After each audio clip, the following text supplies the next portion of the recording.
Thank you to the Asian Development Bank for organizing this symposium and for the opportunity to join you today.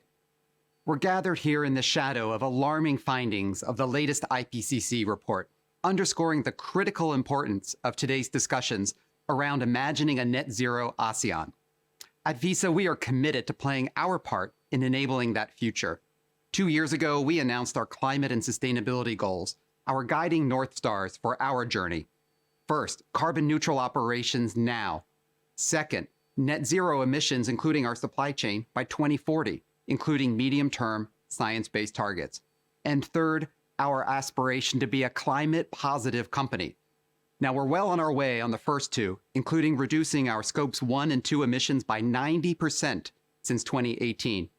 But today, I want to focus on our third North Star, our climate-positive company ambition, as we believe this is where our most important and impactful contributions to a net zero economy will be.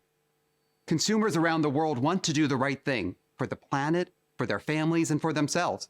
In the 2022 Global Healthy and Sustainable Living Study that Visa helped support, consumers across the 30 markets surveyed, including Indonesia, Singapore, Thailand, and Vietnam here in ASEAN, indicated that climate change is a serious challenge. Many are already being personally affected, and many also stand at the ready to make the changes to their consumption that are needed to support their health, their well-being, and broader sustainability. Now, how do we help these consumers adopt a more conscious form of consumerism in support of the net zero economy transition? At Visa, we believe that governments, private sector companies, civil society organizations, and others all have the opportunity to bring their core competencies, their superpowers, if you will, to this global challenge. For Visa, this means using our products and our services, our expertise and our brand to help financial institutions and fintechs, merchants, and other partners to empower their customers and users to make sustainable choices. Core to our approach is this belief: we need to work together to make sustainable living more attractive, more rewarding, and more attainable for millions, if not billions, of citizens. And we should strive to make it as easy as possible, removing friction where we can. For Visa, we see two main areas of focus. First, we want to help consumers better understand the connections between their daily living, their purchases, their consumption, and the impacts that they have. And second, we aim to work across areas of commerce to remove friction for consumers in adopting more sustainable behaviors. Now, let me say a little bit more about each. First, a recent survey by Visa in conjunction with YouGov showed that 4 in 5 consumers in Asia Pacific would be more likely to make more environmentally friendly purchases if they were able to see their carbon footprint. At Visa, we're helping address this challenge through bringing more sustainability features to payments accounts, our superpowers. In 2021, we announced the launch of Visa Eco Benefits, a suite of offerings that allow our account issuers, banks, financial institutions, to add sustainability-focused benefits to existing Visa credit and debit products to help cardholders to bridge that gap between their spending habits and their environmental footprint. Second, Visa aims to reduce points of friction in a number of vertical sectors. Let me share 4 areas in which Visa is working. First, transit. Part of providing alternatives, greener options for transportation is about the physical infrastructure and systems, subways, trams, buses, and so forth. But it's also about making these lower carbon options as accessible and appealing as possible to the riding public. Visa's contactless open-loop payment solutions are helping facilitate access to transit and create a better experience for riders. Today, we're working with over 500 transit agencies, including 45 cities in the Asia-Pacific region, to bring digital payments, particularly tap-to-pay, tap-to-ride, to the transit systems. Second, electric vehicles, or EVs.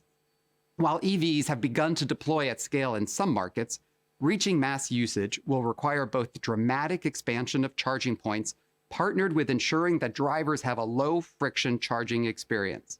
For our part, we've begun working with many players in the EV ecosystem to address the frictions involving payments associated with EV charging, including by using open-loop digital payments to enable drivers to charge their EVs quickly and easily.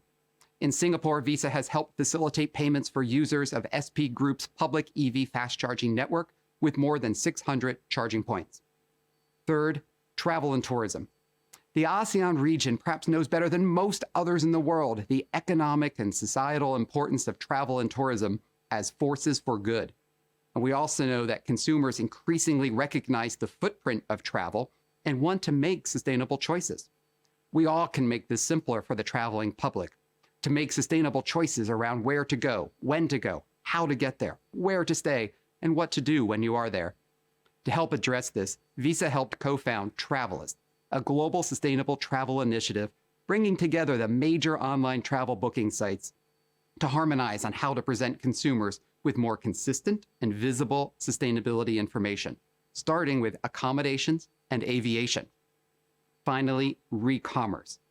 Consumers and businesses alike are expressing openness to embracing new or evolved forms of commerce, including more circularity through the 6 Rs, where products are rented, resold, repaired, returned, refilled, or redistributed to reduce footprints.